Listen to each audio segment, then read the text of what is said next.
Okay, first time use.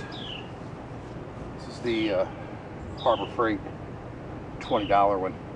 We're gonna give it a go. We've already checked the viscosity of the stain we're putting on. We've used the little viscosity drip cup comes with, and it put the timer on your cell phone, what have you, smartphone. Should run out in 30 seconds. So that's the key there. Thing is, mask off.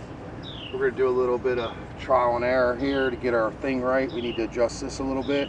Would recommend some Teflon tape here. Anything that actually connects, Teflon tape is always a good thing. Doesn't come with it. Back here regulates how much flow. This turning should regulate how much big your fan is. It's going to produce a round pattern. When you hit the gun, it's going to take about 30 seconds to prime.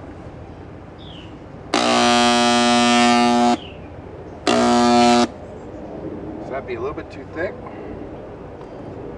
We're going to back down. A little back.